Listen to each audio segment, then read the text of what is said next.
Y'all ready? Y'all good?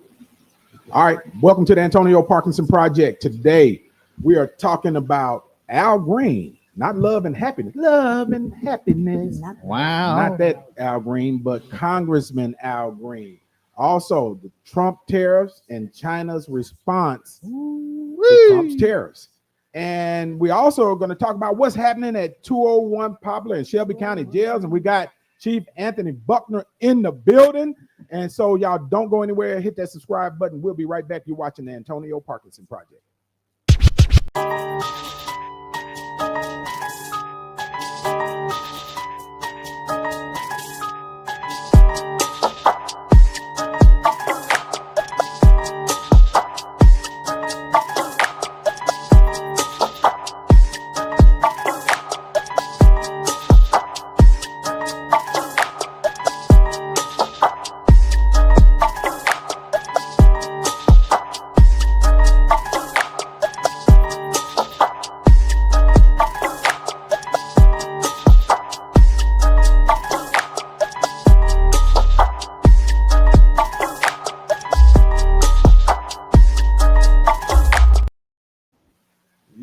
Welcome back to the Antonio Parkinson Project. I am Antonio Parkinson. You're watching the fastest growing visual podcast in the Memphis market. Let's give it up. Man, yes, indeed. Yes, indeed.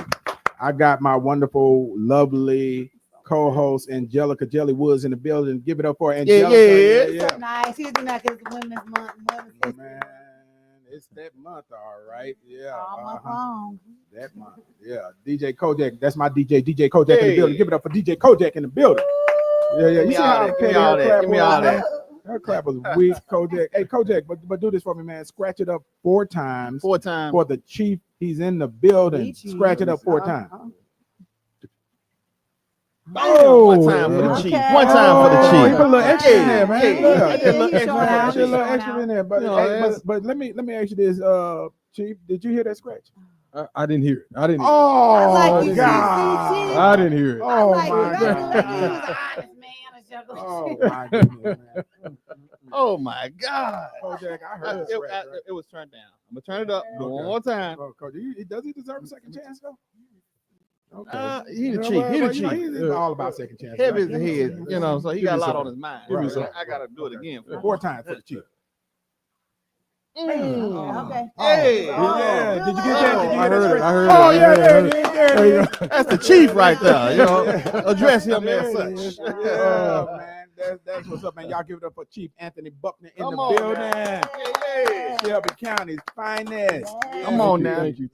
Yes, indeed, man. So, Chief, thank you for being here. We truly appreciate you, man. We got a lot to talk about, man. We're going to talk about, some of this craziness that's going on right now at the national level. We're going to talk about some relationship stuff that Angelica made sure we threw in there. And we're going to talk about, what's happening, with the sheriff department and the jails. And but let's jump in there. Let's talk about this, man. So Congressman Al Green, he was at the State of the Union, and apparently he wasn't feeling what the president was giving, and so he decided he was going to make his voice heard. And before we jump into it, I think we got some video. Josh, run that video. Will Representative Green present himself to the well?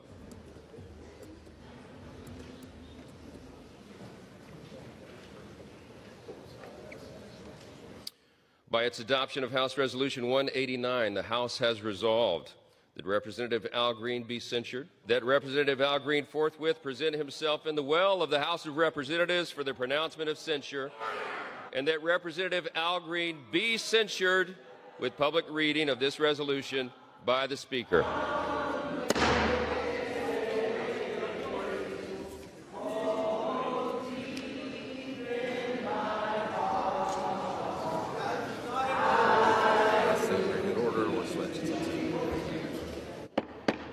The House had come to order. The House had come to Josh, cut right there. Josh, before you go to the other video, I do want to, let me just set this other video because there's been disruptions before, right? Right. There's Marjorie Taylor Greene. She disrupted President Biden, and then there was the other guy, I forgot his name. He was yelling liar to President Obama, and I think we got a little video on that. Josh, run a little bit of that video. There are also those who claim that our reform efforts would ensure illegal immigrants. This too is false. The reforms I'm proposing would not apply to those who are here illegally. It's not true. So and the reason why I'm pointing that out is just to show the difference in application of the rules, right? And so here you had, and as a matter of fact, the first time I ever seen anybody disrupt the president during the State of the Union was that last clip that we saw, right? And I think it shocked a lot of people, but there was no censorship, no removal from the chambers or any of that. But of course, with Republicans in the majority now, they decided that there was going to be application of the rules, because I'm sure those rules existed back then, but they weren't being applied. And that's one of the things that I said. And Chief, I don't want to come to you in your official capacity with what I'm about to say, but keep you in the clear. But at some point the Democrats are going to have to start playing hardball. Come on, man. I've been saying that. That's one thing I learned, with being up here in the legislature. Man, they ain't coming to the fight, to a gunfight with a stick. They coming with a bazooka, right? Yeah, and trying to blow your ass off. So but they're and it's just you got some that say don't worry about it, this, that, and other, so on and so forth. But you got others that they go hard with the rules. Okay, so what does that consistency mean? That he can't come back ever? Is he just? I mean, what does that mean? No, so what does censure mean? So censure means that you have been censured. CENSURE means that you have been notified publicly that you were out of order. So it's basically it's a slap on the wrist a bit, but it's still there's a how it works, right? Paper trail being built. So it's like a public write-up. It is like being write-up is when you wrote up on your job. Yeah. It's basically a public write-up that we told him about his bad behavior, and and it's official, right? And then if it happens again, then it's possibly another step to another level, and so on and so forth. Yeah, a lot of y'all should have been rolled up. So I mean, like I said, the rules, if the rules gonna apply them for every situation. So but it sounds like that's not what's happening. What's the disciplinary step up at the sheriff's department? How do y'all do that? Yeah, so for us, after a write-up, in this case, it'll be a suspension of 1 day, and it goes all the way up to 30 days. Yeah, up to termination, right? Well, yes, right, up to termination. Yeah. I had them threatening letters when I was at the Shelby County Fire Department. Many of them, right. Yeah, really? But I did have to, because that language, they put that language, oral reprimand up to termination. And so but so that's what that is. That's what that was, rather. And it's unfortunate though that we're in that space to where people feel like their voices are not being heard. And as a matter of fact, I don't know if that's in this part of it or not, or do we come? Let me see if we'll come back to that in just a second. But at the same time, speaking of the state of the state, same time, who was it? Reverend Barber and where's the Ascots? Roland Martin. Yeah, they were having some type of state or something. Roland. They were having something at the same time, and they were asking people to jump on theirs, and I was told that the purpose was to reduce the viewership of the president speaking, and I'm like, I'm not feeling that. I need to hear exactly what this man is saying, right? So I ain't gonna jump on with you. But what's the point of watching either one of them? I don't know. That's a good point. I don't know. I'm sorry, I don't watch either one. So what's the point? Yeah, for me, strategically, I need to know what the hell he's saying, because one thing about Trump is he is doing what he's saying he's gonna do. Exactly. Right? I'm saying so. Yeah. So and so I would rather hear it and know exactly what he's gonna do, what he's doing, and what he's planning anyway. And speaking of Trump, let's jump into these tariffs, right? This stuff is crazy, right? So President Trump, of course, he said that we're launching these tariffs. I think he started, was it Friday or this week with Canada and Mexico? It was earlier but everybody ain't taking it lying down. And I think China's China's response was strong as hell. Man. Yeah, and I think it we was got a too little. strong. Well, not to China, but I think we got a little video. Josh, run that video. A show of strength outside the Great Hall of the People, as soldiers from the People's Liberation Army marched across Tiananmen Square adorned with flags. They're part of the almost 3,000 delegates who arrived in Beijing for the opening of the National People's Congress, China's most important political event of the year. Thank you.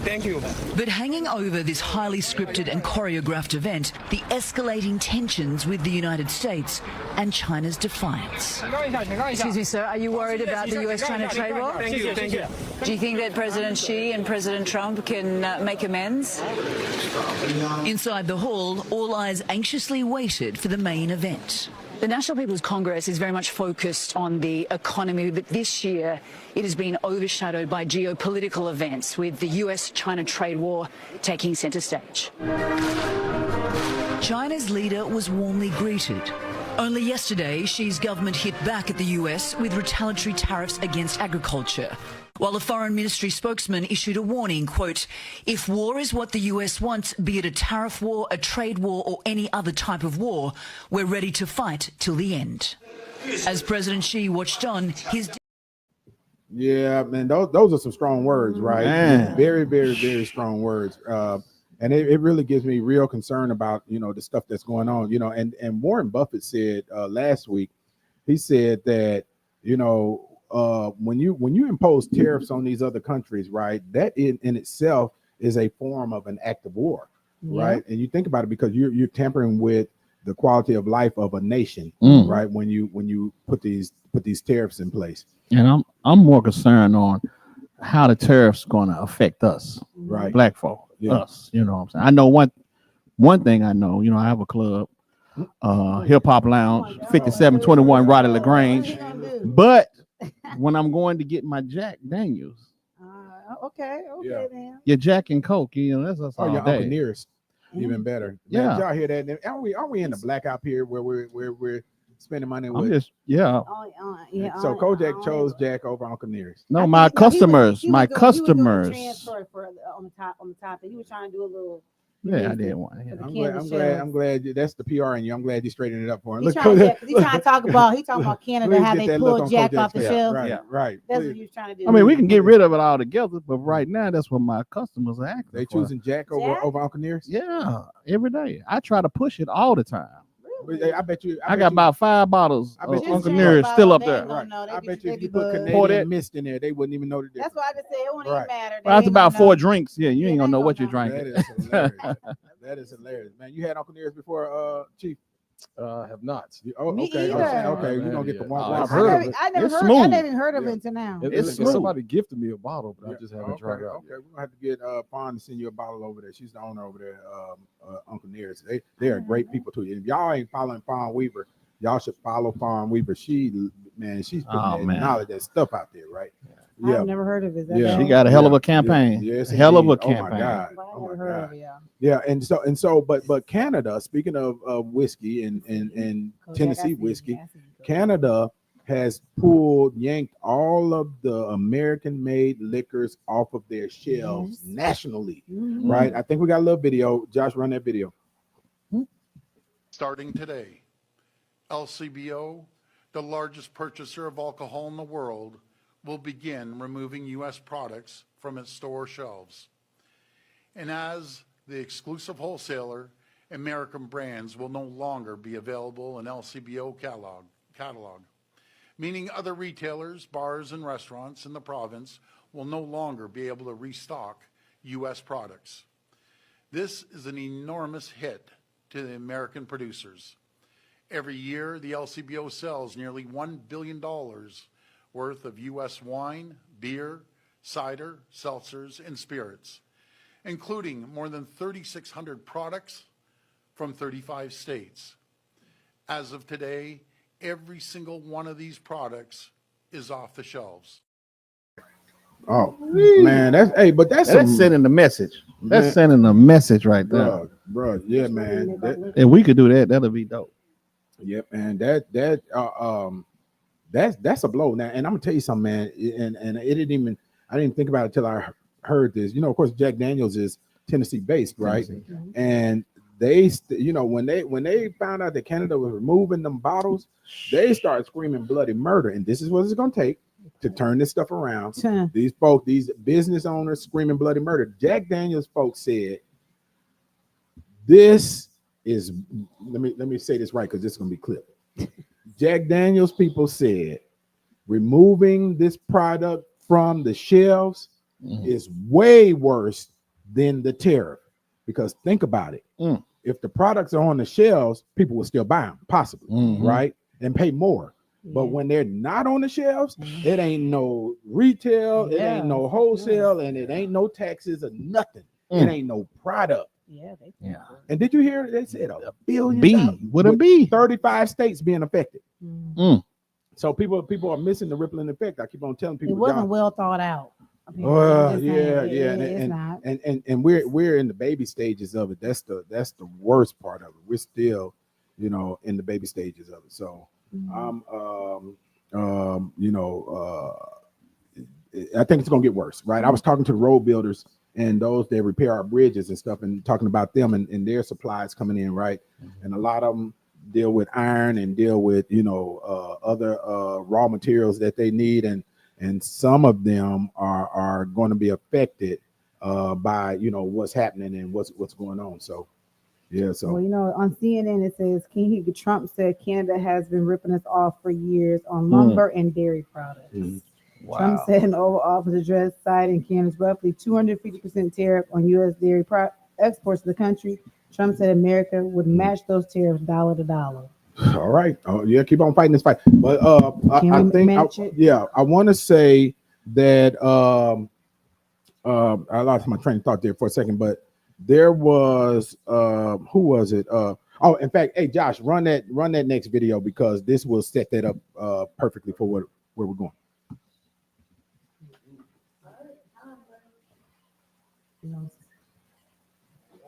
Josh lost his place. No, go to the next one. That's the one. What's that one? No, go to the next one. Correctional officers chime in, or if you have worked out. No, so they cancel that. Okay, I guess we don't have that video. Okay, we don't have it. Okay, but look, let's before we go into this next segment, I think Angelica, you had mentioned about Trump signing, possibly being able to sign an executive order. That's how'd that get in there? Right, that's some Nicole stuff. Okay, never mind. Make sure we clip this. That is too inside funny. joke. So right, inside joke. That's a Nicole note out of place, right? Don't right. Nicole when you're ready to fix them notes. But listen, y'all. But listen, man. Look, make sure you don't go anywhere, because we're gonna get with Chief Buckner, who's been over here trying to be quiet on this political stuff, and I completely understand. Right, there's no problem. But we're gonna talk about, there's been a couple of headlines in the news about one, about obviously about the deaths at 201 Poplar, but there's also this one. And Angelica made us talk about this, about the female. I guess there was a female jailer that was having relations with one of the inmates. And so we'll talk about that when we come back. So don't go anywhere. You don't want to miss this. Don't go anywhere. Hit that subscribe button. We'll be right back. You're watching the Antonio Parkinson Project.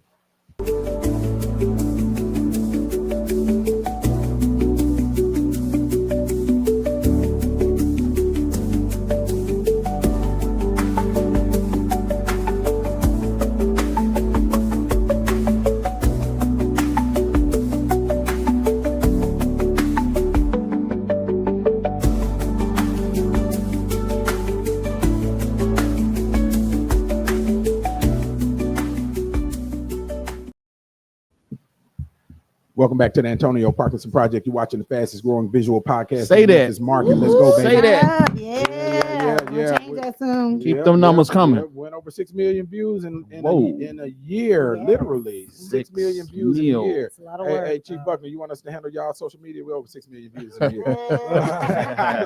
Look. We'll get back with you on that Right, one. Yeah.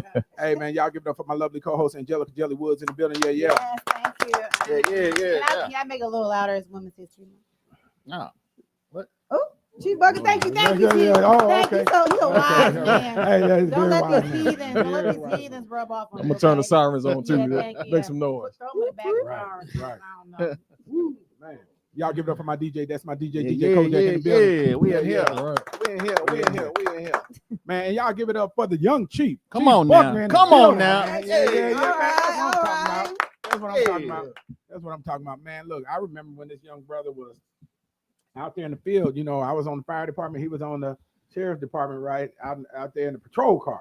You telling his age. Now, how long has it been since you've been in the fire department? Well, I retired back in 2015. Okay, so so yeah, he's calculating. But, He wasn't speaking- young. He done put some age on you real yeah, fast. yeah, speaking of that, how long you been on the sheriff's department? 23 years. 23 23 years. years. 23 years. Yeah. Man, you was about 16 when you started, huh? I was a volunteer back then. He was. Oh, Yeah. That's dope, man. So law enforcement has been your thing, huh? You know what? Actually, Uh-huh. I hate to admit this, but I actually wanted to be a fireman when I was Oh, much Really? younger. Yeah. And it was an episode of Cops that Uh-huh. changed my mind. Okay, when the first Really? 48 was it? No, it wasn't the first It was 48. Cops, right. It was Yeah. Cops that did it for Yeah, me. okay, man. What? So that's interesting. What was that episode about that Oh, did it God. for you? What triggered it in you? Seriously. You know, I think I've shared this story in the past, but I'll tell you this: it was an episode where a police officer responded to a domestic violence call where a man had assaulted his wife, and there was a small girl, I think she was about 8 or 9 years old, that was in the home. So the police officer raced into the house. He grabs the guy, cuffs him up, puts him in the back of the police car, goes back into the house, grabs this little 8-year-old girl, takes her to his car, opens the trunk, and he handed her a teddy bear. Oh man. And I said, "Oh man, that's exactly Oh, man, what I that's- want to do." Yeah. So when I became a sheriff's deputy, I always patrolled with a bag of bears in the back of my car. Oh Yeah, man. that. Always So did nice. that. Yes. Yeah. Look, we got a heartwarming clip. Yeah. Heartwarming clip. That's what I'm talking about. We clipping that. Yes. But that, honestly, that's a really, really good story. Seriously, man. Yeah, And, yeah. you know, and so that's what triggered it. That's what started it. And it's a snapshot of what law Yeah. enforcement really is like. You know, Uh-huh. I mean, I know people view us as Superman, Yeah. and certainly we are when Yeah. we have to be. Yeah. But more times than not, we're more like Clark Kent, you know, where we're just the average guy riding around in a police car waiting to go serve. But Yeah. I think most of us carry bears in the back of our cars. Yeah. Now, That's I what's don't up. know about Yeah. that, Chief. You don't know about that? No, I don't Well, think it's so. next to the ticket book. Okay. Carrying up bears. So if I'm like, hey man, how about give me a bear this time instead of the ticket? Request your bear. Request your bear. Yeah, man. Hey, Chief, you know, you got a question about that? No, I'm Okay. gonna wait for you. What, yeah, and we're gonna get into the story, but and you know, our job, what we do here too is, you know, we have fun doing the podcast. Right. Seriously, Right. it's a lot of fun, right? But our mission is to educate too, Right. Yeah. So how has law enforcement changed in your 23 years since you've been there? Because it's a different ball game now, right? Right. So I think it changed in two different ways. One, in de-escalation and deconfliction. I know, you know, over the last several years, we've seen some very terrible incidents in the news, but when I started 23 years ago, we learned a little bit about de-escalation, but we didn't spend a whole lot of time on it. It was really about, you know, you being a police officer, you taking control of your scene and doing what needs to be done. But we spend a lot of time now dealing with deconfliction, dealing with de-escalation, diversity training, things like that. I don't think I had really any diversity training when I came on this job 23 years ago. But then also we pay more attention to mental health for the officers because we also understand that, you know, hurt people. So if we got a police officer riding around in the car and he's suffering, he's hurting from the trauma that he's experienced on the job, then he could be likely to exhibit that same type of hurt or hurt people out on the street. So we pay a lot of attention internally about how do we service our own people, but then also how we service the community. Yeah, that's vitally important. Were you about to say something, Coach?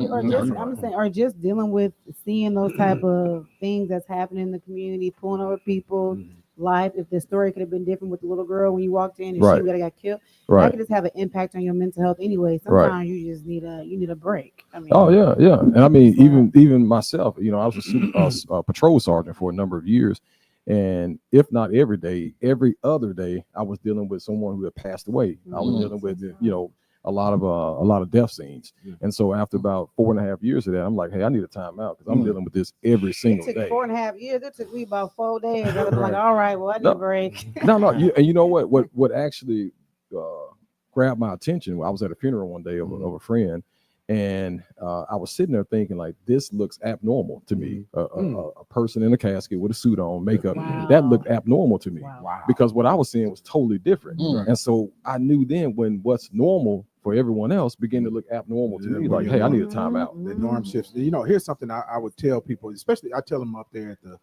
Tennessee legislature, and when I speak to groups also, is that, you know, and because I was in emergency services for 26 years also. So, but, you know, what people miss is the fact that what we get on the news is the cleaned up, very cleansed version of, you know, what actually happened. Right. So you'll hear on the news, body was found in the woods, right? The sheriff department, they're the ones in the woods when at the scene while it's still raw. Right. But what the news is not telling you is that the torso was here, the head was over here, the you know, hips and legs had been through a sexual assault, right, and so on and all of this stuff, and that's what a lot of them take home, right, and they're expected to be these angels, right, when they arrive back at work, you know, after experiencing that trauma, and I tell people this too. Imagine, you know, if you're seeing either that level of violence, you know, multiple times a week, you know, or even not that level of violence, but just violence, you know, multiple times a week, and it's that norm shifts, and becomes a different norm, right? And the same thing happened to children, you know, when they grow up in a violent community, and you know, from the age of you know 3 and 4, and then by the time they hit 14, and you wondering why, you know, they're desensitized, you know, to the violence that's out there in our communities, and wonder why we got, you know, these kids that don't care.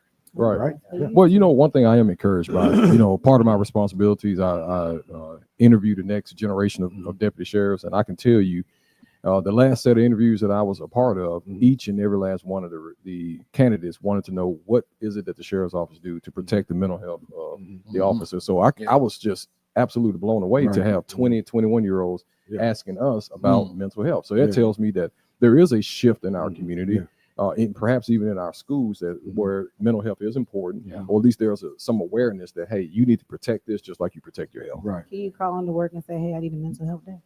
Oh, well, you can, but it's a little bit more than that, you know. Because if you're calling in for that reason, then there's a step 2 and step 3 that we need to make sure we visit. You know, we don't want you to try to therapize yourself. So we have a lot of services that can walk alongside you in that interest. You've been media trained, ain't you? Why you say that? That's probably real media trained. No, come on. Leave that man alone. We got a bunch of media people in we know it when we hear it. Right. But Chief Buckner, you know, recently there was a story about a jailer having sex with an inmate. I don't know if she was at 201 or out at the penal farm where it happened at. But how do y'all handle situations like that? And is that a felony offense? Wait a minute, hold on, don't answer that. Yeah, we got a little video. Josh, run that video. And I need him to be 90. There's days I don't. Correctional officers, chime in, or if you have worked at a prison. Now, this is 20-year-old Akira Jones, this poor baby. And I know y'all like D, she ain't no baby. She did not need to be working at a detention center because she got caught up. And I just want to know, for you all that have worked at a detention center, is there some type of mental health testing? Do they do anything to put you through situations so you can avoid what happened with her, which is allegedly getting caught having sex with a prisoner? She was not anticipating this when she got this job, y'all. Look at her picture. Okay, Kojak ain't ready, so well, I'm just saying, when something like this happens, what are the consequences? You know, what kind of reprimand that you guys do that someone would get for doing something like this? Fire, terminate them. They got to go. So not the steps that we was talking about. No. We go all the way to the end of the story. You know. Until you investigate? So that's a great question. So when the initial complaint comes in, we try to walk alongside the law as it relates to you're innocent until, you know, proven guilty. And so, yes, there's a relief of duty with pay until we can determine whether or not there's some validity to the case. Yeah. In a case like this, if there's an indictment that comes down or you are arrested, then you will still be relieved of duty, but we will stop the pay. And then we'll continue on with the disciplinary process. So this is a felony. I think I heard you ask that question earlier. This is a felony. So within our policies, if you are charged with a felony, then we reserve the right to not pay you as you navigate through the criminal process. So everything doesn't come with an indictment. There's been situations where there was no indictments. You just had an internal investigation. Yes. There may have been some affairs going on, and then they may or not got fired without being indicted. Yeah. So Okay. if there's an arrest, a felony arrest, again, we reserve the right to stop the pay at that point in time, or an indictment. But if it's a felony, the felony is the key to this. If there's a felony, whether it comes through an indictment or an arrest, we can stop the pay at that I'm point. saying if there's no arrest, it's just an internal investigation. Can it just be internally where there's no felony? There's nothing outside. It's just internal. Like something happens at work and it's something internally happens. Yes. Right. And you investigate it internally, just Right. Like the nothing. media didn't get a hold Yeah, of it. not You talking media, about, not the sexually feds, though? sexually, Somebody having sex with an Yeah, inmate? there's automatically have to be like outside. I'm trying to set it up right. So okay, so like a place I used to work at, you can have abuse. Shut up, Parkinson. Okay, There can be I'm trying abuse to follow it allegation. too. It can be a staff can say, "Hey, so and so be slapping Dorothy." Yes. Okay, we're not going to call and say there's an investigation. There's an internal equality service Right. investigative process. Right. It doesn't automatically include police. But Right. if they slapped, I'm just that's trying to probably the clarify. worst example. We're just trying to clarify. So if Dorothy. if Dorothy was disabled, Somebody said and Dorothy slapped. okay, if Dorothy was disabled and somebody said she got slapped, then that's a possible felony. Yes, yeah, but right. don't you investigate first? That's what he said. Yeah. Yes. No, I'm Yes. saying- Are we missing it? Are you automatically say ring ring ring police because you know you share ring ring feds? I'm just giving whatever. Right. Right. That there's somebody said so and so, but we are investigating. Or do you investigate and give them your evidence? Shut up, Parkers. He gonna break this down. Yeah, Y'all yeah, going around the circle. Y'all listen what I'm saying? Yeah. you- So, what you- so go ahead. what I want you, I guess, let me explain it this way. So not every allegation results in us terminating someone, right? We have to do our due diligence to see what is the validity behind that particular incident, right? So if someone calls in and says, "Hey, Dorothy slapped Jack," right? Hey. And there is no. I hope you're not Jack. Yeah. Kojak. All right. Yeah. I hope you don't know Dorothy. Dorothy. Dorothy You slapped know, the shit out of Coach. Yeah. I'm And trying then- out here, the lady. You know, we number one, we have a responsibility to balance out the allegations against the facts, right?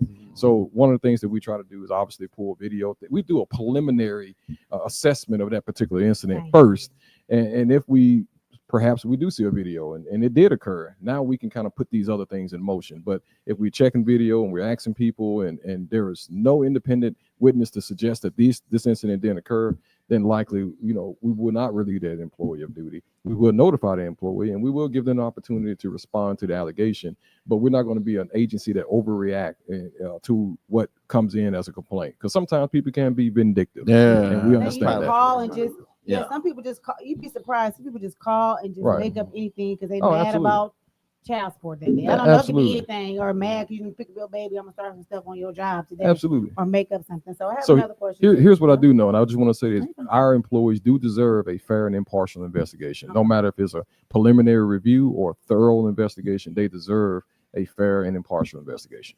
So do you know, like in this instance, how many correctional officers are not charged? How many allegations you get of correctional officers messing with inmates? Are they considered inmates at the jail? What do they call in jail?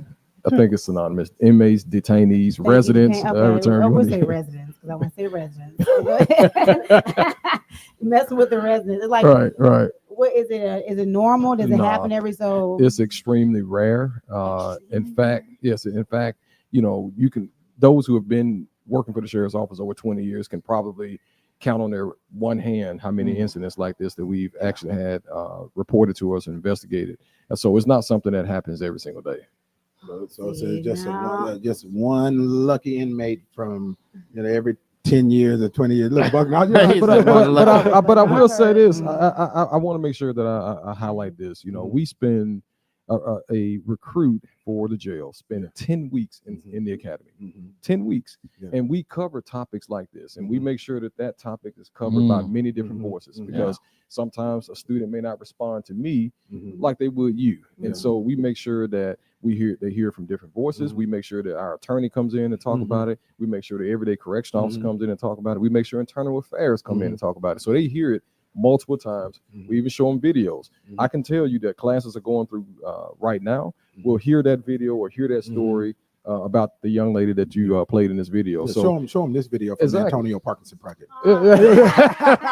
And we'll make sure that we subscribe when we do it.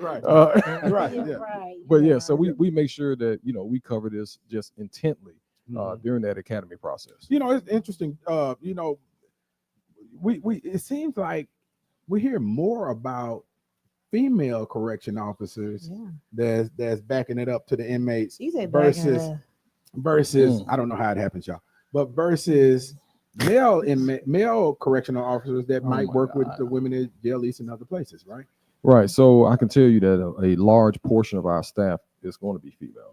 I would venture to say 70-80% of our staff are female. Now, and I know it sounds odd, but I would tell you that our females probably, they do a fantastic job. And most of the inmates look at them as auntie, mom, grandma, so I think from a deconfliction standpoint, I think we have probably fewer incidents because we do have so many females working. All right, that's really interesting. But let me ask you this though: when y'all do that investigation, do you get into the psyche of that individual? Let's say if it was like in this story is female, right?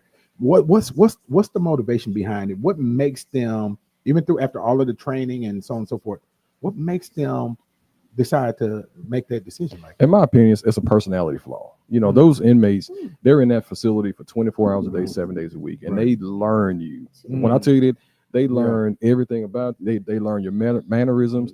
A lot of them know body language, and so when they have a person who has a personality flaw and they see a sign of weakness, I mean, really, it's no different than Kojak being in the club. He's sitting back, he watching, he reading body language. He trying to see when he gonna make his move. All that. So. Never, baby, I would never do that. I am married. I'm sorry, Kojak got a ring on it. I'm sorry to do that. Kojak put a ring on it. That's not. I was talking about the other Kojak. It was the other Kojak. It was Kojak, yeah. But Kojak studying who's spending money and who ain't spending money. Kojak trying to figure out how No. money. I was talking about the other Kojak. Right. I appreciate we was talking about that Kojak. Back in the day. The women, they're looking for something like not in this. I have personal stories. Not in jail settings. You was a correction officer and dropped it off to somebody. What? Never. You had personal stories like that? No, never. No, never. Oh, okay. But I don't know. I didn't know where but she was listen, going, listen. He gonna clip me for this. You just don't know until you put in them situations. Like you said, they study you 24/7. They have nothing. Even people that get into relationship with men in the prison and never met them, they have nothing. It's a good you run into a manipulator. I mean, you just don't know. I'm just saying, Parkinson. I mean, I've experienced that. I'm just saying, my mother was pen paling some dude in prison. Next thing you know, he at the crib. Thank you. I know people who work. I know people who work in the prison. They left the job and then in the man out, and they had a relation in prison. They together now. Like I know. I have plenty of examples. We talked about the example, the girl having sex with the man in the prison. The dad didn't believe it. I ain't gonna say the prison name because they be trying to recruit. Right. And the dad seen the camera and he had a heart attack. So he watched his daughter doing porn. Because he didn't believe. He didn't believe. But a lot of inmates, I know a lot of women that, not me personally, I know a lot of women who went into those prisons. They have them full booze, relationships. Well, everybody that's locked up is faithful as hell. Yeah, and now they don't. Some of them don't be faithful in there. And a lot of them say they didn't do it. They shouldn't be there and all that. If I was out, I would do these things for you and all that kind of stuff. So I just think, we teach them techniques and tools to kind of shut that down. To not. But if you give them an inch, they're gonna take them out. She goes to prison, but some of them take. Some of them. Nicole said, "What?" She just goes to prison. But I watched Love after lockup and Love during lockup. But a lot of those men, a lot of the men do take care of the women. Like some of them be having. They gamble. I don't know the rules, and they do these things. I don't know the rules, but they take. So with their commissary, they offering some Suzy Q's and shit. They selling. I mean, they doing illegal stuff, gambling, and they take care of these women outside of prison. So Yeah. it is, Yeah. which leads to So you think that there's a possibility she was being taken care of, possibly that might have been taken to the care of. psyche? He may have had some. Mhm. He may have been well endowed. You know, Alright. he may have a good mouthpiece, emotionally supportive. She may didn't have nobody out there. There's a lot of things. I mean, gave him her a safe place, or Hey. listen to his sad story and wanted to be. Women are very empathetic and want to Yeah. save people. Yeah. Conversation rules the nation. Yeah, I'm yeah. just saying. But at the so- end of the day, you got to stay focused on your job. I mean, true. all these additional conversations about what I do away from work, those are not appropriate in the workplace. That's true. Yeah. Yeah. But- And so if you go down that road and you talk about what you do away from, now it opens the door for other conversations, and now you end up in a result like what we That's how saw. work relationships done. You Yeah, start complaining but about stuff. so you think he might have been paying, or did some of these inmates are I paying? haven't seen the other. I haven't seen the Right. other inmate or know what he's Right. in there for. So that I 'Cause- can't conclude Right, to because that. you was talking when we was in pre-meeting, you was talking about Gabrielle Union was Oh, yeah. was She was doing tricking. what was she doing? Gabrielle, tricking? she was Oh, not my tricking. goodness. Okay. He looked like Gabrielle Union was not right, tricking. right, man. You know who Gabrielle Union is, right? Yeah, I do. Okay, she was just on a podcast. I love this podcast. Shut up. Unhealthy black, no, well balanced black girl. He said I was gonna mess that up. Yeah. But she was on there talking about her struggle with going 50-50 in a relationship. So you know how some men think, and this is always going to be a debate, how men think they should be the provider, provide for everything, Right. and some women feel that way. But she said she struggled with 50-50, right? Mm. I feel a question coming to I me. know, Right? he's looking at my eyes. He looking like, don't you ask me about no It's coming, it's 50-50. coming. I feel it.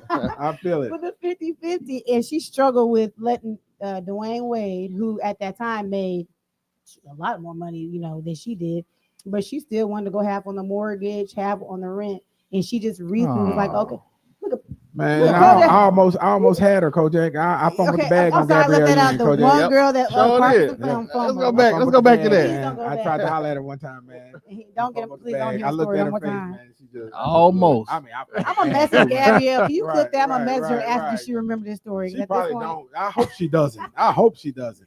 But- But it was traumatic for me. It was traumatic. It You was ain't gonna never traumatic let for her me, go. right? But no, Yeah. but if you think, are you? Can I ask you? Can I ask if you're married? Can you ask that question? Can I You ask can if you're ask- married? He's you looking can at me ask like, what don't you ask want. No, me. no. He can decide Are to you answer it or married? not. No, I'm not married. Okay, so I have a question for you. In your But I am recent engaged. relationship, Let me jump in these comments, see what they're saying. and the Okay. people, do you feel Oh, like Lord. a man should go like 50-50, or do you feel like you the man who'd be like, no, I want to provide, baby, I want to take care of you, I want you to sit down? What I mean, you Yeah, feel? that's a tough He's one. like, I'm not on here. Yeah. So I that's a tough one. So for me, Mhm. I am a 50-50 kind of person when the stage is set in that way.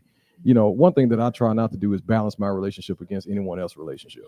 Oh, And so oftentimes we look at in our peripherals Mhm. at what someone else is doing or what Yeah. we read in a book or what we see on social Mhm, media, mhm. and then begin to balance our relationship against that. Mhm. And what we see on social media and what we see in our peripheral vision becomes our norm. And if we're not meeting that norm, then our relationship is abnormal. We force our relationship to match what we're seeing externally. But you have to look at the identity of your own relationship and what's comfortable for you and your spouse. Okay, well, if I don't be with you, I don't want to bring nothing to the table. I just want you to take care of me. Then you know what? If that's what I want, that's what I'm looking for, because it's a partnership, right? And so if that's what I'm looking for, and I'm just really like sold on you, then that's fine. But if that's important to me, then you know what? To the You're left. gonna take care of me. Somebody on the comment the left, to the left. Somebody on the comment said he's single. They didn't say single, single until Yeah, he married. is, They he said is you single. single until married, right? But Right. see, that's not the case. I mean, everybody. But I like his response. I think people need to look at what works for your relationship, even Right. with gender roles. Right. Well, washing dishes, change the baby, whatever works. Shit. Hold on, what? What you mean? Here we go. I'm going to the What you gender mean? roles. You not man. you Go you not there. gonna wash no dishes? It's yes or no. I don't have time to wash dishes. Oh, so she does. Look at Nicole talking about, oh, you gonna wash dishes? So she does. Probably. Why? Yeah, look. I mean, because somebody gotta wash the damn dishes. But why you can't wash Because I them? work 50-11 jobs. What happened? 50, Okay, what happened? 11. She works 50-11 jobs. Well, she won't. She don't work 50-11 jobs. Well, But she does. but she doesn't. Let me. No, But she won't have to. you're But not let me Yeah. say this though. Here's my thing. He I just a scapegoat. believe everybody in the household should be vested, right? Somehow, some way, Mm. right? It don't But necessarily no, mean no. 50-50, right? In fact, we didn't even run the Gabby Union video. I guess we'll run it in post, but it doesn't mean 50-50 necessarily for me. It means whoever, however we got it, right? And but everybody, even the children, should Say be that. vested in the quality of life inside the household, even if Right. it just means the children, you clean up your room. You see Yeah. what I'm Right, saying? right. The So, kids out of it. Just, man, he just nah, try to, them he kids, just try they to little leave it ass got to out. work too. They You do. know, I like how you put that in terms of being invested, because here's the thing. Yeah. When you're always trying to meet this percentage, I think it's a point of contention, because if I ever feel like I'm 51, now I got a problem. Or if I feel like, you know, if you feel like I'm 48, now we got a problem. So we're always fighting to try to make sure it's equal. Hey, I just like vested. Just make sure But you see, invested, that's I'm what she was invested. saying in the interview. Well, let's run the video. Yeah. Run the video. Yeah, Run the video. And I need him to be 90. There's days I don't have. And I need him to be 100. It's a trauma response. And 50-50 is I'm not going to be vulnerable enough to trust you with 100% of anything, not my heart, not my cash. And when I started to really address that, and I was like, do you want to pay whole mortgage? I thought I was about to die. I had such anxiety. Like I was crying, I was shaking. And he was like, you insisted on that. He's like, I thought it made you feel better. I'm like, it did. And right now I want to take it back. Now it sounds crazy to be like, you, Mr. NBA superstar who made a bazillion more amount of money than I do, can pay the mortgage, because I hate the feeling of releasing that to someone. And you release that to someone, chaos can happen. And it's brought us closer, because he knows it's not about whether he can afford it. It's being vulnerable enough to be open enough to know that I'm okay. I'm okay as his wife. He's okay as my husband. I'm okay in this family. I'm okay in this home. I deserve it. And so I'm trying to expand my heart, expand all of the notions of what vulnerability can look like. Oh, you gonna get on my business. Okay. Thank you, You Nicole. gonna get on my business. And Angelica, man, A lot going on. He been trying to be my psychiatrist. Man. I ain't intimidated training for the See, share. that's what he was talking about. Whatever. When I'm studying, right? Study me. Hey, but listen, Angelica. Now you know Kojak is cheap as hell. You know Kojak ain't probably paying no bills. You know, but Kojak, Angelica, you look like you'll pay all the bills. I will. My Yeah, goal that's is what I'm talking my about. goal is to take care of my husband. I want him to retire. Dig that. Ooh, Dig right. that. Taken to the highest Dig degree. that. I I love want, it, man. and Y'all give it. listen, he deserves. I want him to retire. If he wants to work out, now he gonna have a business venture. If you want your gym and you want to train, cool. If you want to keep cutting hair, cool. But I want you to fully love what you do. He works really, really So, hard. but that's him being vested though. He's still vested, It don't even though matter. you're He taking needs to care of come from out everything. the railroad. Sorry, it just I Okay. want to. Yes, I am. I want Mitch, to we're pulling retire for you, him. Mitch. Oh, what the kids say? Clock that. What do I tell Right. you? He will be retired. I'm retired. Anytime you Take care of lead him. off with something that Dig that. says what the kids say or what the younger Oh. generation say, Yeah. you old, you getting old. Yeah, All right, yeah. y'all. Look, hey, Chief, you pledged, didn't you? Aren't you in the? I am a member of the finest fraternity, Oh Lord. Kappa Alpha Psi. Oh, Incorporated. okay. Yes. Okay. No, So look, Yes. this story won't pertain to you then. No, Buck, no. But when we come back, we are going to talk about the Omegas and all of the heat and the drama that's happening with somebody's child being that's deceased now. I think it was at Southern University. So this is going to be an interesting conversation. Don't go anywhere. We're also going to talk about the deaths in 201 Poplar. Don't go anywhere. Hit that subscribe button. You don't want to miss this. We'll be right back. You're watching the Antonio Parkinson Project.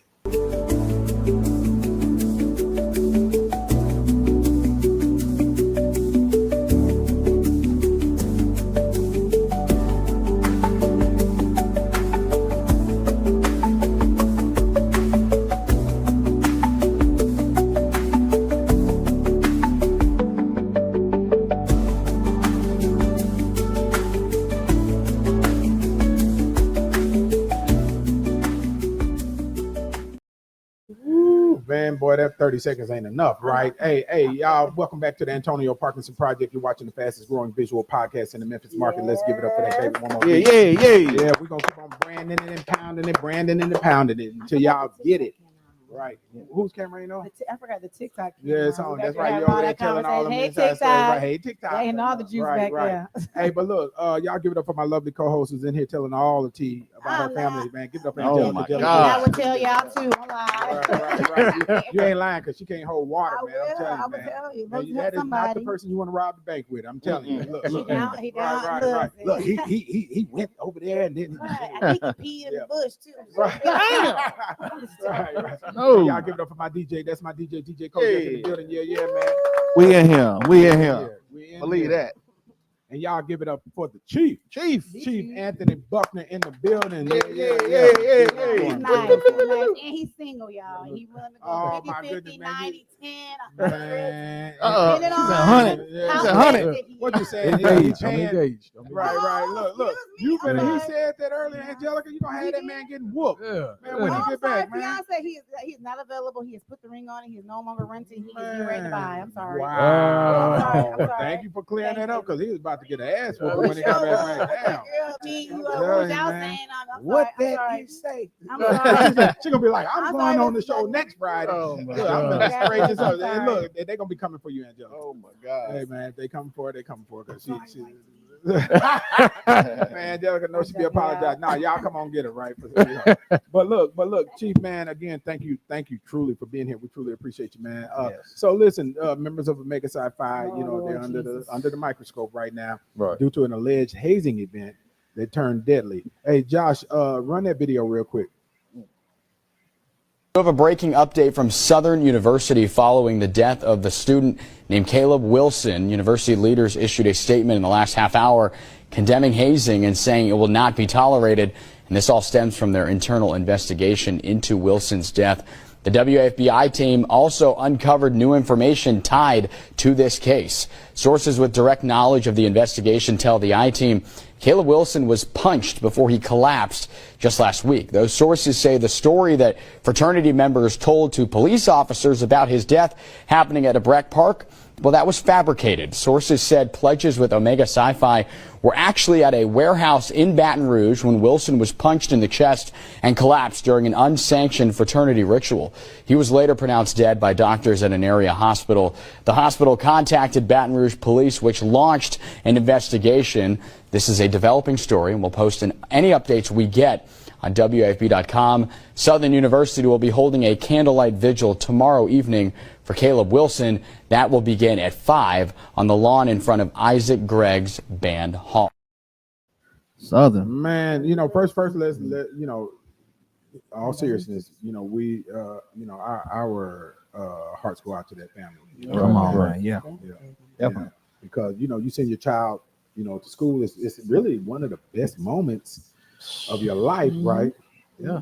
Only for that child to never come home. And sometimes, this is in a lot of cases, especially at our HBCUs, this is the first member of the family that makes it in some cases to, our universities, right, in the family. So, our hearts are truly with that family. Right. And he was a junior. Studying engineering. He's almost graduate. Yeah, he's almost there. He's almost there. Yeah. So you play as Chief. Did you go through some hazing events like that, or Too grown for that? No. Did you play as grad or? I went grad, but it didn't matter. It wouldn't have mattered. But no. I mean, as you said, our hearts certainly go out to the family members of that young man.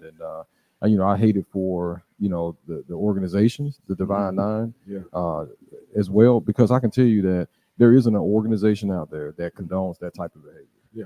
There isn't. But one thing that I can tell you that's a cancer to any kind of pledging process is this old thing about making you real or old school, and that's in any profession. I mean, even in my profession, on the fire department, some people would say, well, you're not really a fireman unless you do this, or you're not really a deputy unless you do that. Same thing with these, with the fraternities and sororities, and so you, as being a member of Kappa Alpha Psi, I know one thing that we try to do is keep that old school and that old style and away from especially your pledges. And in this case, I don't know if this was somebody from an old school methodology that came around, or if you just had unsupervised young people, just running loose trying to make these young men. I think that's Omega what the case was. Unsupervised. But either way, it's a cancer to that process. And unfortunately, these incidents happen more than we are aware of. I think I said this a long time ago. A certain sorority was banned from the University of Iowa. A girl drowned. Right. A black sorority? A black sorority. I ain't had but two black folks up there. This is an hour. France and sorority. It wasn't but two black folks up there. And we would go viral. Okay, so the math ain't mathing. No, they did. It was banned. Okay. The one I would have pledged. Can girls pledge? Is that the right language? Yeah. What you mean? I don't know. But that's the one that was banned. So, but it happens more than we know. Now it's just it's easy to share. You know, it's easy to get in the spotlight. So Well, I would say this for any viewers of this show, for the parents particularly who have college kids, these conversations are important to have before they leave the house and go into college, but even while they're in college, just issuing out these constant reminders. In fact, sending those stories to them, letting them know, hey, if you're considering going through this process, here's what the end results can be, and make sure that they are okay knowing how to walk away. Yeah, and the parents should be involved anyway. They the one paying for it. Exactly. In most in them undergrad cases, them college kids ain't got no money. No. It costs a lot of money to do that. Right, right. Yeah. well, you know, my husband, he always said he is a cube. What's the regular? What's the Mega Psi. Thank you, Mega Psi Phi. Is that how you say it? He is one, and my cousin, he is. His son just crossed yesterday. A Mega Phi Psi. Yeah, he is, and he really says, "Is that how you say it?" Well, the whole divine nine coming for her, right? Listen, Right. I'm from Iowa, and I'm about to walk her to a car. Right, right. I'm having Right. sidebar conversations with you Right. off of TikTok, but he is a part. He's part of the frat. He always says that. He said the frat doesn't make the man makes the frat. Right. And sometimes the line just gets blurred. But Oh, that paradigm gets flipped so many times Oh, yeah. because Oh, yeah. and you've seen this, Chief. You know, that dude that was in high school, he was, you know, a scrub in high school, Yeah. get that Oh, badge, Yeah. and then Yeah. all of a sudden they he cutting up. Oh, you know, He cutting and up. you know, fire department was the same way, right? Right, These right. folks get The some hoes. authority, and then Oh, all of a yeah. sudden they just, man, and you be looking like, man, this is what makes you. Yeah. Bro, come on, man. You know, Right. that's even like as state representative, right? Yeah. You know, man, listen, man. Some people get that with titles and positions Yeah, too. yeah. You be like, Volunteer yeah, positions, yeah, too. exactly. Mhm. They get on boards just to say they're the president or whatever. Yes, you just. Hey, that's all I gotta say. But We got a comment in here. It says, I see, hold on. In order to get a good qualifying job in Memphis, you got to be a Kappa. a cap or a green. You have to be a Kappa. Y'all petty. Coach Jack, did you make that up? I think He sure wouldn't let you see that phone. he turned it just a little bit more. He cocked it, right? Oh, man. Right. In the comment. Yeah. Well, It sounds like somebody need to sign up.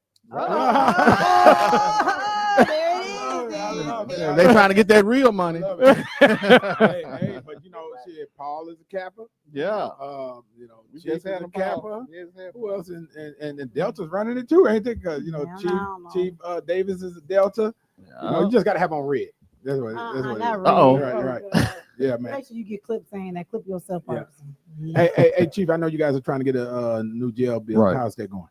Yeah, so right now we have some legislation, or we have some bills that we're trying to, I guess, get through the Capitol to see if we could have it added to the ballot, and I guess in 2026 to see if Memphis and Shelby County is interested in paying an extra penny on sales tax. So I know there are conversations on both sides of the aisle when it comes to that. There are different thoughts.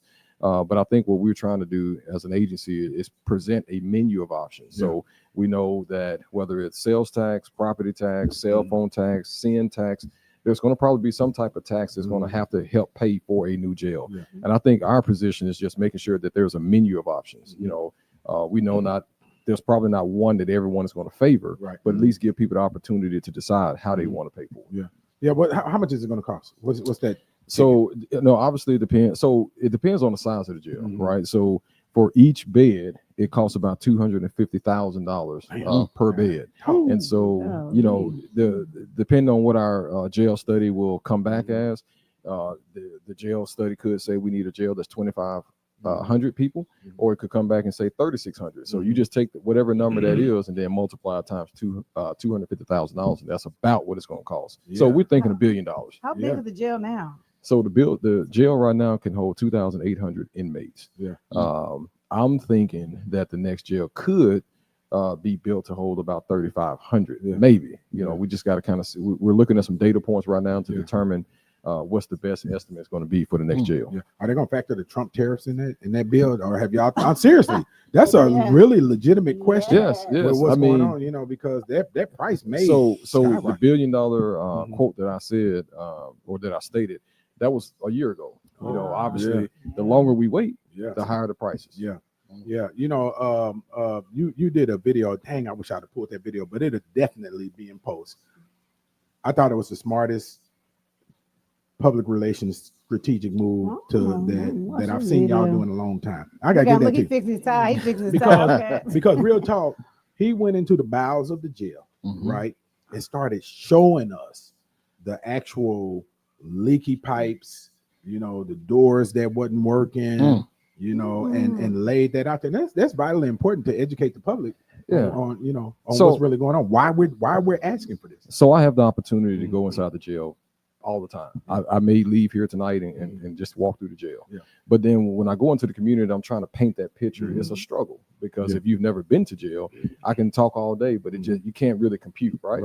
And so I thought the best strategy for us to help, argue our point was to show you exactly what. So when we say the jail is leaking, we need to show you like the jail is really leaking, like it's raining in parts of the jail.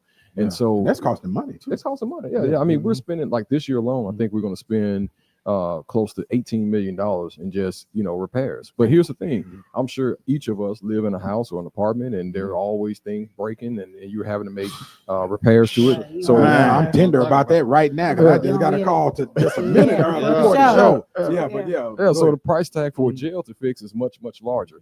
And so it's something that we're going to be dealing with every single year, spending millions of dollars trying to fix this or that. The jail operates 24 hours a day. So there isn't a point in time where we shut the lights off or we shut the doors off. Like that jail is moving, parts are moving all day long inside that jail. And then I have a deep passion and a deep heart to help rehabilitate those people that come through the doors who want to be rehabilitated or who may be flirting with rehabilitation. And I know that I had an opportunity. We got over 20 programs that's designed to help rehabilitate detainees or residents. But I can tell you, I sat through one of them, and the jail, the mindset of the builders, in my opinion, over 40 years ago, wasn't thinking about rehabilitation because there isn't space in the jail that's conducive to therapies, right? So I'm sitting in this one particular trauma-informed course, and the PA system is blaring, people in the hallway talking, it's bouncing, the sounds are bouncing off the wall. And I was sitting there thinking like, my God, how can these young people even pay attention to what's happening? And so I know a lot of folks that come inside the jail, they are dealing with whether it's attention deficit issues or learning disabilities. And so we need an environment that is supportive of therapies. What and explain to people, what's the difference between 201 Poplar and the facilities out at the Penal Farm? So 201 Poplar is for individuals who have not been convicted of a crime. I say that with a caveat. But the penal form or the correction center are those who have been convicted of a crime and they are serving, I think it's a sentence of less than 5 years. They can go out to the correction center. And so one thing that I do like about the correction center is that they are postured to present a different type of rehabilitation therapy for those individuals out there. Because if I know that Dave is going to be here for the next 3 years, then I can expose him to diesel auto mechanic programs or HVAC programs. For us, a person can bond out in 8 hours or they could be there for the next 3 years. We don't know. So it's hard for us to put really trades in front of them because we don't know when they're going to be leaving the facility. Right. And what you're seeking to rebuild is 201. Yes. We're, ideally in a perfect world, we would have a campus where we have all of the jails in one location. 201 Poplar, the females, as well as our youth that are detained at the detention center, and in the perfect world. But today, as I stand here, I'm focused right now on 201 Poplar, the men's facility. And right now, we got about 2,550 men inside that building. Right.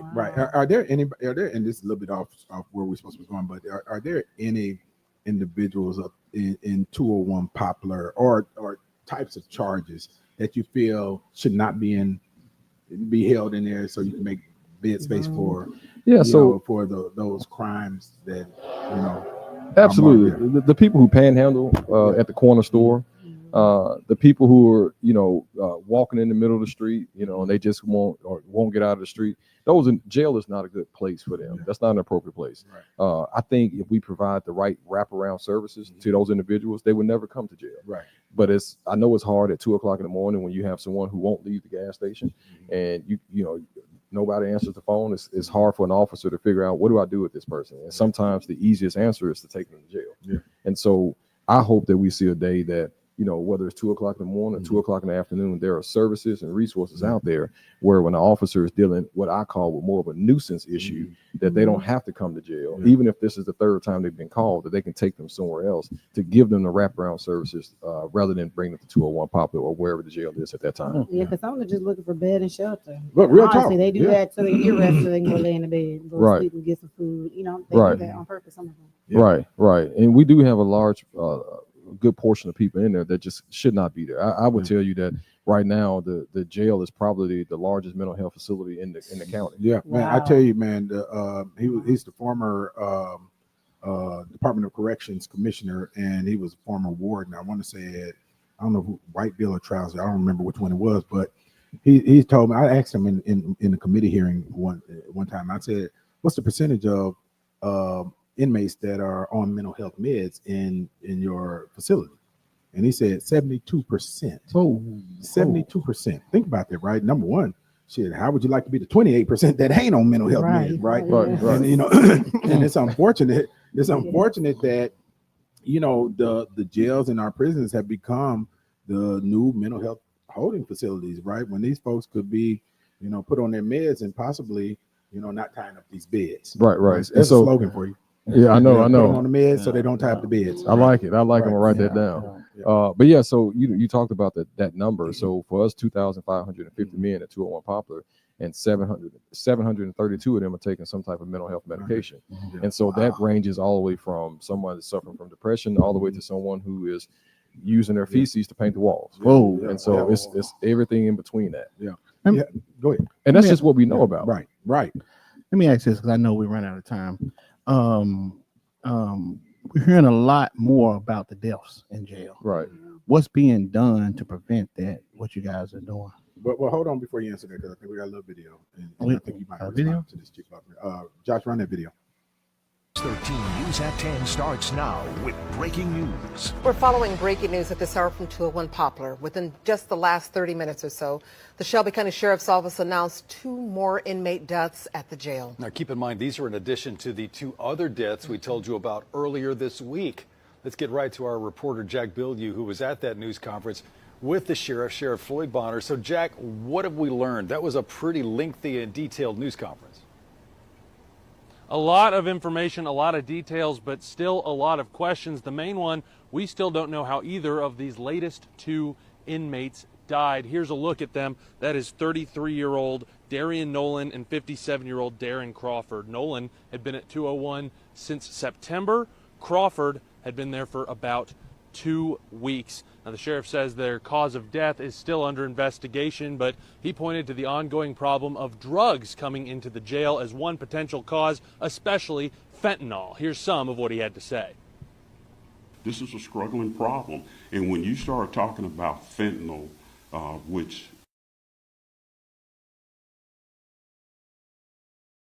cause a person to go overdose and to literally die. Well, I mean, I wish I could promise you that. I really do. I know that we're doing all that we can do. Again, though, we do not know the cause of death for those 2 inmates. Bonner also pointed towards 2 ongoing issues, one being staffing at the jail. He says it's severely understaffed, and he intends to pull some corrections deputies from juvenile hall to work at 201. He also says that jail itself is just... Yeah, man. So that's obviously something that y'all been dealing with and stuff, Right. And so let me ask you this though, because I think when people hear about a death at the jail, the first thing I know, for me anyway, the first thing that comes to mind is, okay, somebody got beat up at 201, Shanked. Right. and shanked, somebody got shanked, and got killed at 201 Poplar. Is that the case? What's the case with these deaths? Yeah, so I think let me start it off with this. The issues that you hear about in the jail as it relates to deaths, in general, those issues did not start in the jail. They arrived in the jail or arrived to the jail. And so I just want to, for a moment, I just want to support what I just said with some data.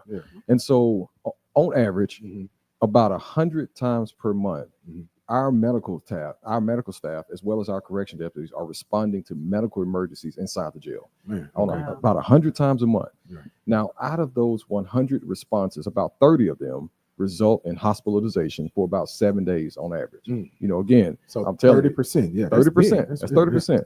Now here are some conditions that are being treated right now as I stand here inside the jail. We have 42 inmates who are living with HIV. 50 are living with diabetes. About 57 are living with and being treated for seizures. We have 310 who are taking medicine for high blood pressure. We have 7 with congestive heart failure, 6 with COPD, 227 with 1 or more chronic conditions, and 1,807 are taking some type of medication for a medical issue. And as I stated earlier, about 732 taking mental health medication. So when you think about those numbers, and I just want to highlight a couple of them, 7 with congestive heart failure. So 7 of those deaths. No. So I'm talking about 7 people right now, okay. as I stand here, are in the jail at 201 Poplar with congestive heart failure. 6 with COPD. We know these are very, very serious conditions, right? Yeah. And so as I stand here, someone could pass away, you know, from any of these conditions. Right. And I had an opportunity to speak with a church just the other day, and I told them, I said, if the jail was a place that nobody would ever die, we would really have triple the amount of people, because most of the folks who are afraid to die would be in jail. Right. They'll say, I'm not going to die here. Yeah. But in all seriousness, this is a snapshot of the same type of medical conditions that we see in our community. You know, again, these people are coming to jail with congestive heart failure. They're coming to jail with COPD. They're coming to jail with diabetes, with high blood pressure, with seizures, with HIV, all of these things. And so it's not when, it was not if, it's when, you know. And so our medical team is aggressively trying to treat these individuals. And these numbers that I said, this is just what we know. There are so many people that come to jail who don't even know they have high blood pressure or diabetes. And so how do we find out? When they're unresponsive in their cell. Right. That's how we find out. When they're walking down the hallway and they collapse. Then we find out, oh, you have high blood pressure, or you have diabetes. And so, you know, I think first you got to look at our community, you know, and you got to look at our the rate of people who are underinsured or uninsured. Right. How many of these individuals you think are going to their physicians routinely? Right. Probably a low percentage. There are individuals that we find out while they're in jail that they have stage 4 cancer. Wow. So when you hear these headlines about another person dies in the jail, you know, again, these inmates or these detainees, they're not coming from Beverly Hills. Right. Yeah. They're coming from the community in which we all live. And we know in our own families, we have people with diabetes and high blood pressure and all these other kind of conditions that we have inside the jail. So, you know, I would love to say we'll never have another death in the jail, but that's just not reality. Yeah. That's just not the reality. It sounds like in the new facility, I need a hospital built inside there too. That's gonna take some more money, a big hospital inside. Yeah. Well, you know, there was a pitch to put, you know, some mental health, you know, facilities or types in the jails too at one point. And but you know, so how many out of that percentage of jail deaths, how many are tied to violent accidents? So I'll tell you this, from 2018 to 2024, we had 65 deaths. Again, from 2018 to 2024, we had 65 deaths. 3 of them were murder by an inmate. Okay. 3. Right. 3 out of 65. Out of 65. Yeah. Yeah. So out of that 65, 13 of them it was a result of a suicide. Right. So if you look at the rest of those numbers, it's all medical. So it's that's all 16 out of 65 that was outside of medical. Exactly. Right. So that's right at about, you know, 50. So that's not even, that's honestly what Angelica's a mathematician, but I would say, you know, that's 0.5%. Is that what it is? Yeah, because you know, so yeah, it's less than 10%. And I'll tell you, even with the suicides, we saw a significant spike during COVID, which we saw a significant spike in the community of suicides during COVID. And so a large number of folks who pass away is from some type of medical issue. And I'll add this to it as well. Some folks who pass away never come to the jail. So for right now, if somebody was breaking into a car on a parking lot and they get shot by someone, they get shot by the victim, and they go to the hospital, and they die 2 days later, that's gonna go down as a jail death, even though that person wasn't arrested by the sheriff's office, even though that person never came to the jail, but because they get a booking number. When the police arrest them, we have to give them a booking number. They have to turn that person over to us. And so when they get a booking number, we send an officer to the hospital to sit with that person. And if they die 2 days later, it goes down as a jail death. So some people never come to, some people never come to the jail. Yeah, and you know, but again, man, it goes back to you know, our purposes, man. It's so vitally important to educate people, man. Yes. And I don't know if you ever had a chance to an opportunity to break this down in the general public before now, but I think it's vitally important for y'all to, man, break that down so that in any mass form that y'all can, because people need to understand that, you know, especially when you say the only 3 of the inmate deaths were from another inmate at another Violent inmate's attack. hand, right, or a violent attack, and 16 were homicides. That's 19 out of the 65, and so that's less than a quarter of the deaths in you know. Yeah, I don't know what kind of math Nicole was doing over there. She said 0.5%. Nicole, No, she said Nicole. you said Right. She said 25. But one thing, while I have this platform, I will say that if there's someone in a family member of yours is in jail, and you know that they have a medical issue that we need to know about, I invite them to contact us at 901-222-5500, 901-222-5500. We will get that information to the medical team so that we'll be aware. Because believe it or not, there are some people who don't tell us that they have a medical issue because they believe that it's going to delay them getting out of jail. Yeah. Wow. Oh, wow. Yeah. So, man, hey, listen, man, y'all give it up for Chief Anthony Buckman in the building, man. Yeah. Hey, Dropping man. that knowledge. Yeah. Well, hey, Chief, is there anything that you want to tell our viewers before you get out here? No, we just one, we're hiring. Okay, okay. I'll put that information out. Yes, we're hiring. You know, obviously we're down 300 officers, and I know based off the headlines that it sounds like it's a scary place, and you know, with us dealing with dilapidated building and all that kind of stuff. But I promise you, it's a family atmosphere. We got a lot of folks down there that's really, really, really trying to do the right thing, trying to be everything that they can be for these inmates, because we understand that they're in an unfortunate situation. So we would love people to join our team. We reduced the age to become a correctional officer to 18 a couple of years ago. So at 18 years old, you can earn up to close to $60,000 when you top out. And I'll say this as I round third and head for home. When I worked in internal affairs, one of the things that used to really bother me is that for a lot of our young people who want to become deputy sheriffs, when I look at their background, they have been fighting in the club or fighting in school and all that kind of stuff. So I saw that there was a period of time between 18 and 21 where you can get in trouble if you're not in the military, you're not in college, typically. And so we reduced that age down to 18 so we could grab those 18-year-olds before they start, before they get into these other things.